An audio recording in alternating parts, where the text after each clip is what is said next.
Hi everyone, my name is Suleman Ahmad and I'm a graduate student at University of Wisconsin Medicine.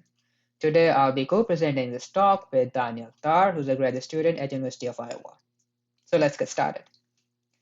Most of us might be familiar with what an epiphany is, which refers to the aha moment, when there is clarity and certain patterns are clearly observable and consistent. In contrast, apophany is tendency to mistakenly perceive connections between unrelated things, which are majorly derived due to observing abnormal patterns that lack any consistency in meaning.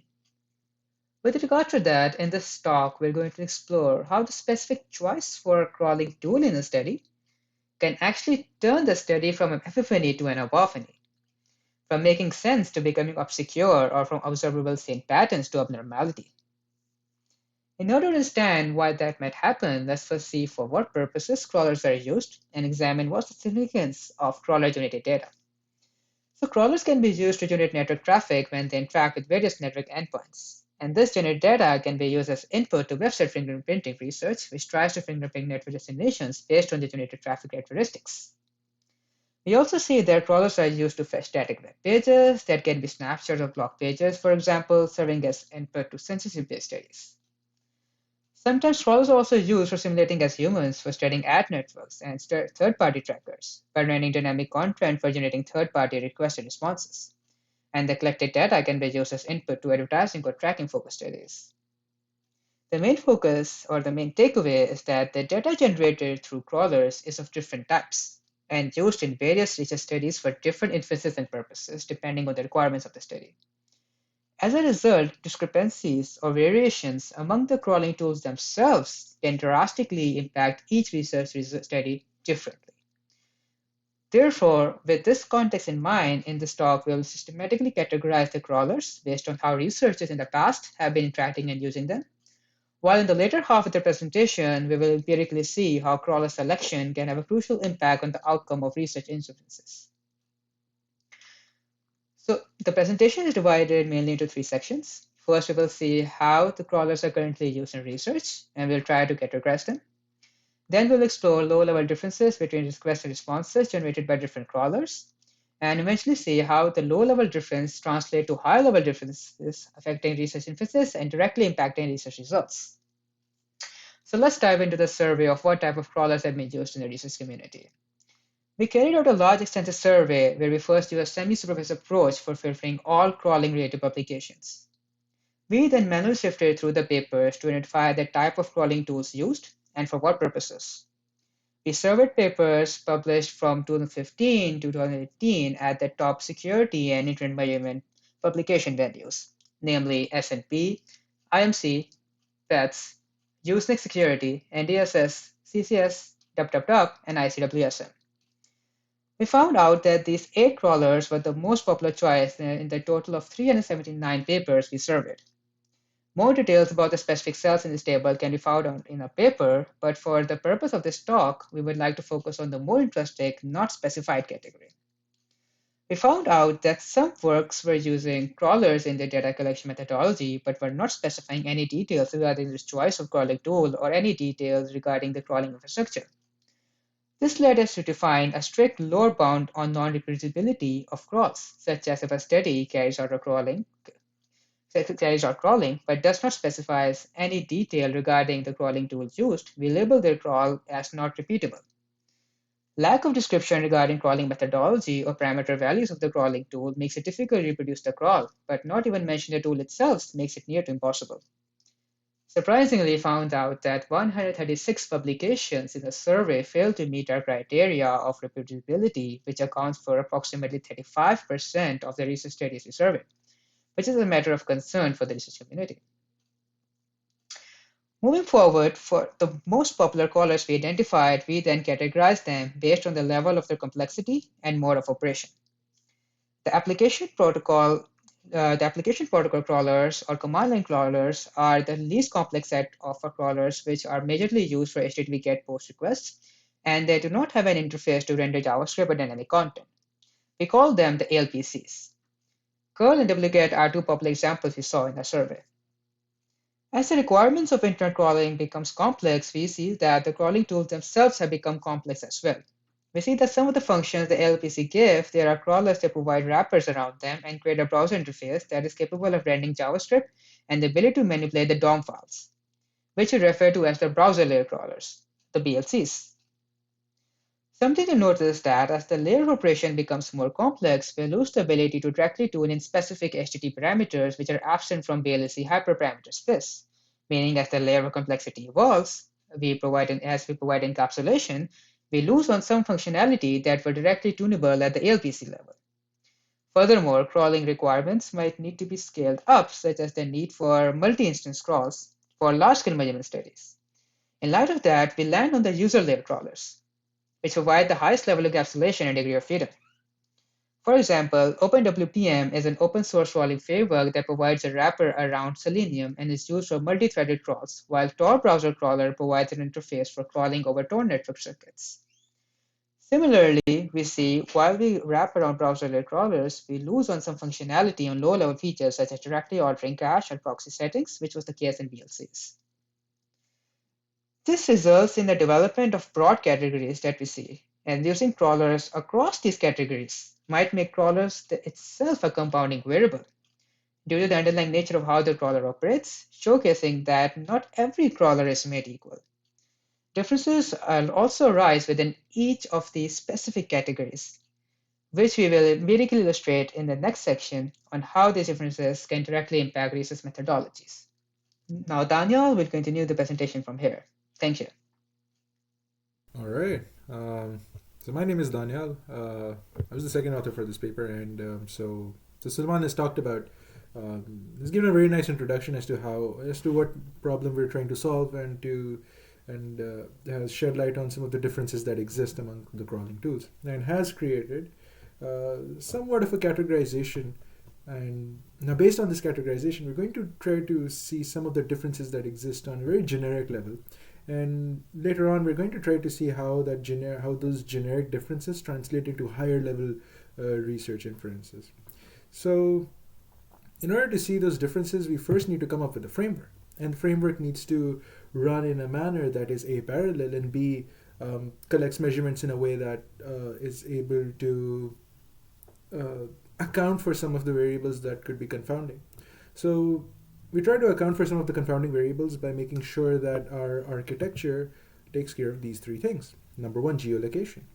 And we try to account for geolocation by making sure that our architecture stays in a single geographic location. So on a single machine, we have these n VM instances running, and all of these VM instances have their own IP addresses binded to them, and all of them are making requests to websites. And so making sure that they're in the same location accounts for geolocation. Number two, IP reputation. So after a crawl completes, and by a crawl completes, what I'm referring to is when a VM instance successfully collects information from a website. And so we try to make sure using the Talos Intelligence API that the IP doesn't get tainted. So the reputation of that IP address doesn't go from good to, well, bad. And at the end of a crawl of a website, if something like that does happen, we have a pool of IP addresses, and what we do is we select a different IP address, check its reputation, and if it's good, we bind it to that VM instance. So in that way, we account for IP reputation and make sure that that doesn't get tainted in any way during the crawling process. Lastly, crawl synchronization. So we want to be sure that all of these crawls are conducted at the exact same time. So all of the VM instances should be collecting the data on website A before going to website B, because we won't want all of these VM instances to be collecting information on different websites. So we account for call synchronization as well through this architecture. And so now let's get into the differences. So overall, the major difference we see is that there's a variation in the request and response sizes in the network traffic. And so overall, if you look at this figure, if you look at these figures, so on the x-axis we have the different crawlers, and on the y-axis we have log-scale bytes. And we see that the crawlers are capable of generating JavaScript and rendering dynamic content. We see that they are able to generate larger request and response sizes. and compared to the other crawlers, which are incapable of generating JavaScript, and so their request and response sizes are naturally much smaller. And we see this variation in so overall we see this variation in request response size characteristics. We also saw variations within the traffic burst characteristics as well. And so these findings show us that studies that make use of network level data are going to be impacted uh, by crawler selection alone because of this varied source of sort of response sizes and request sizes that the crawler is going to generate. Number two, we see that as the cipher suites that a crawler generates and the ones that eventually get negotiated are also crawler dependent. And so in this heat map, what we're trying to show an intersection between cipher suites that are overlapping among the crawlers. And if we get into this figure, we see that the dark bands here. So a darker band would represent a high level of intersection, and a lighter band would mean there's not enough intersection between the cipher suites generated by crawler A and crawler B. And so we see that the command line tools have far more cipher suites to offer as compared to those using browsers. This has to do with the underlying browser engine that is driving the browser level and user level crawlers, which is why there's a difference. But overall, the command line tools have far greater cipher suites to offer, and so there's a variation. And this is important because TLS fingerprinting studies actually try to make use of cipher suites that different tools offer and try to make that sort of decision based on the cipher suites used. And so this is why this is significant. Lastly, we see that crawl performance is also crawler dependent. As one might assume, um, the lack of JavaScript rendering capabilities of the application layer crawlers means that those crawls are completed rather quickly. So in this graph, we see, so on the x-axis we have log scale time, and on the y-axis we have the sizes of the sizes of the responses that we got, the total crawl, and we see an increasing trend in which towards the bottom left we have the application layer crawlers, which are really the simplest crawlers that we have. And as we move across to the top right, we see that um, crawlers that are more complex in nature try to start showing up because those crawls require more time to complete due to dynamic content. And we see at the very top right, we have the ULC showing up, which are basically OpenWPM and the Tor browser crawler. And this is because these crawlers require much more effort in terms of completing the crawlers. And so at the top right, we mostly have the Tor browser crawler, which is there because of the circuit creation and circuit switching, which happens after every 10 minutes between Tor circuits. And so it takes a long time for these crawls to complete. And overall, we see that crawler performance is pretty much varying and isn't consistent and is dependent on the crawler categories themselves. And so we've seen these generic differences that exist between these crawlers. Now, based on these differences, we're going to try to see how these might impact higher level research inferences. And if this translation does happen, how does it happen? And in order to get an understanding of this impact, we're going to test three hypotheses. And if you're able to, through these hypotheses, show that fingerprinting studies, server-side blocking studies, and third-party tracking studies are affected and are indeed, their measurements are indeed crawler dependent, we'll show the importance and significance of crawler selection and consistency. So getting right into it. So the first hypothesis we're going to test is the website fingerprinting hypothesis, and in which we basically just want to show that crawling so the crawling tool that you use for a fingerprinting study will impact your measurement, will impact your incidence rates.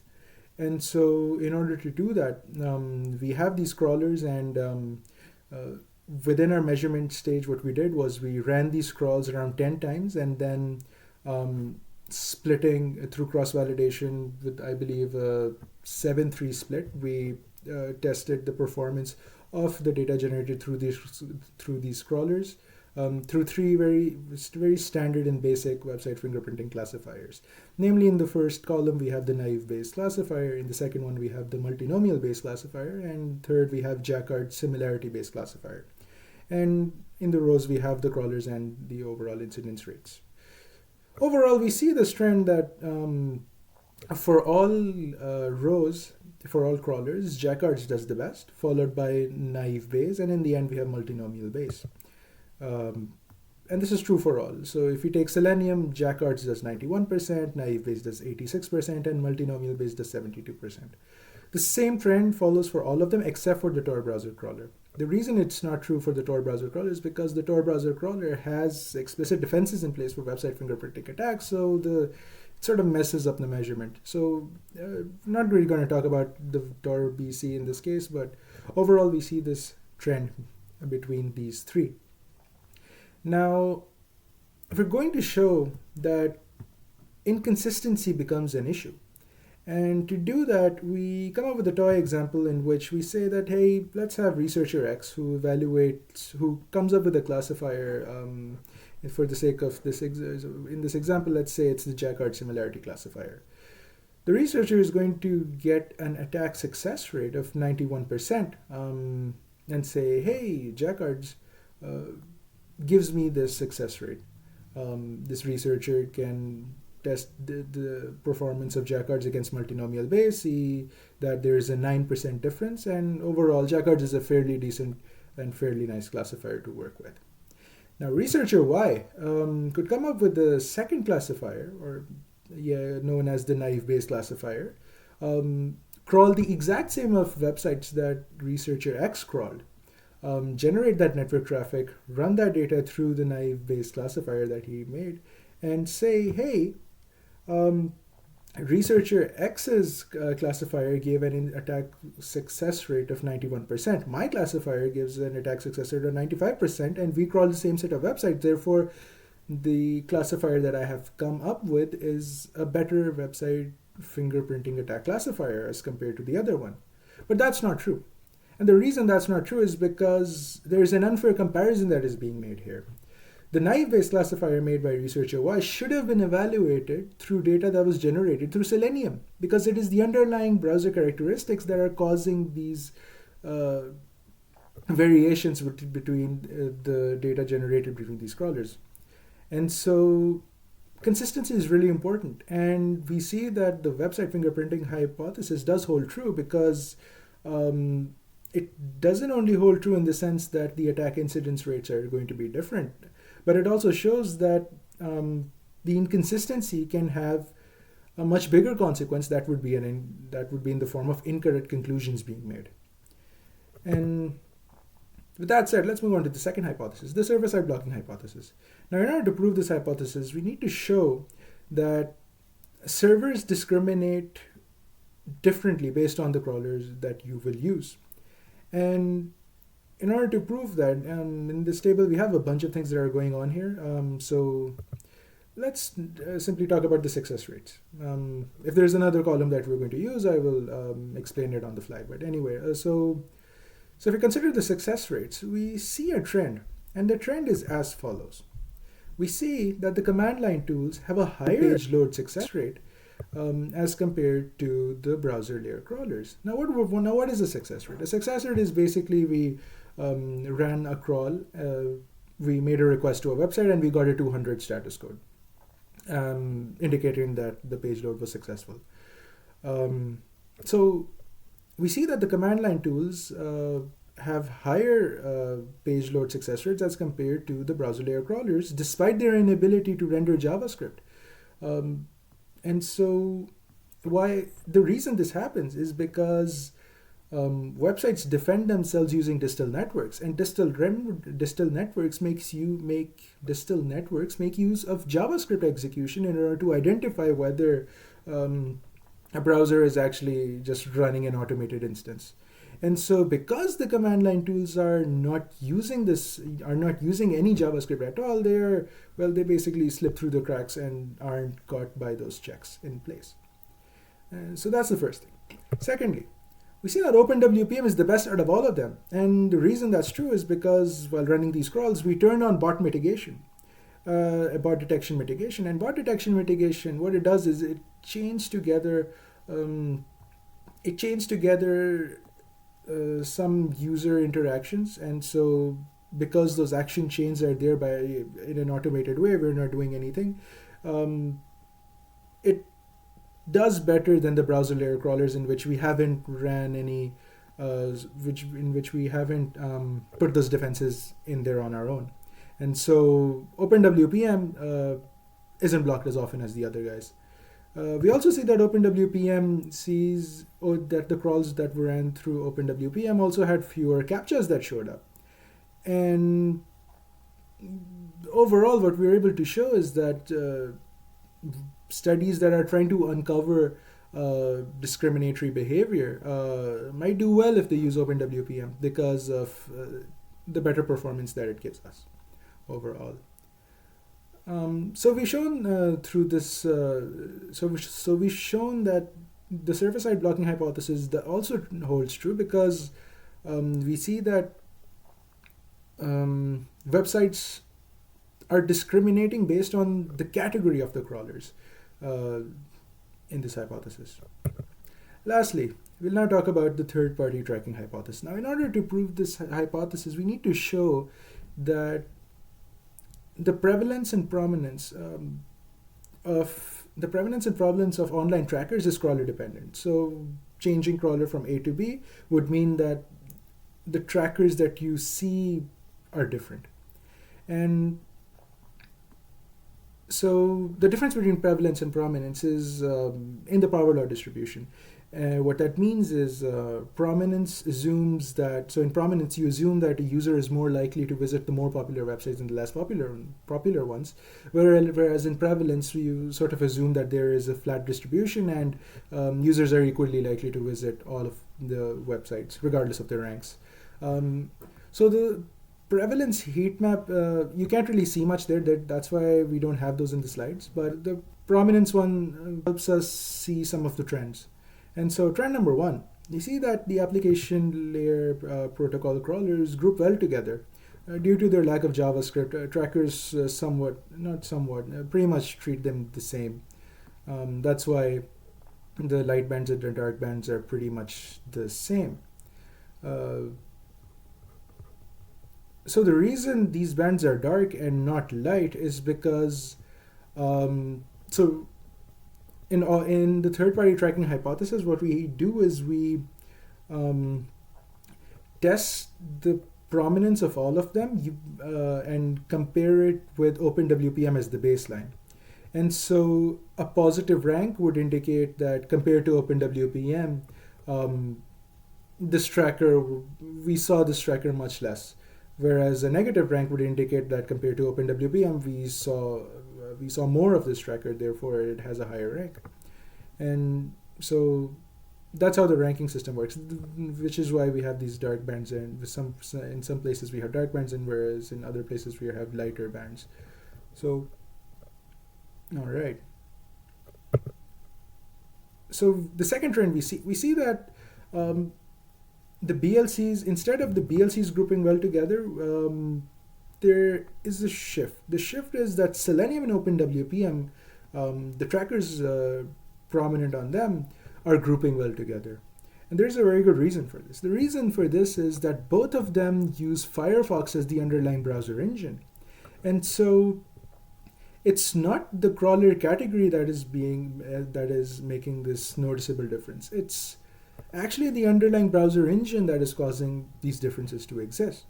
And so because both Puppeteer and Phantom.js may really make use of Firefox, they're different as well. So Puppeteer uses the Blink driven Chromium engine, and so that's different from Firefox. Therefore, the results we see are different compared to Selenium and OpenWPM. And Phantom.js uses the Qt WebKit. It shares some characteristics with Chromium's Blink engine because that's a fork of the WebKit. fork of a specific class of the WebKit. But overall, it's different, and it's also very much different from the Gecko driver that Firefox uses. And so the underlying browser engine is playing a pivotal role here in terms of the prominence of trackers on different websites. And so we've shown um, through this heat map that the third party tracking hypothesis holds because the trackers that you're going to see is really going to depend on the crawling tool that you're using. More specifically, it's going to depend on the underlying browser engine that is driving that tool. So, through these three hypotheses, we've shown that crawler selection really needs to be taken seriously because it's really going to impact the outcome of your study. We've also shown through the website fingerprinting hypothesis that the crawler use within a study must be consistent, A, and B, across studies, the use of crawlers must also be significant, must also be consistent, because for researcher X to evaluate the performance of their model versus a researcher Y, that data needs to be generated using the same crawler. We can't have data generated through Selenium being tested against data that was generated through OpenWPM, because that makes for an unfair comparison in measurements that make use of, let's say, network level data. And so consistent use is very important.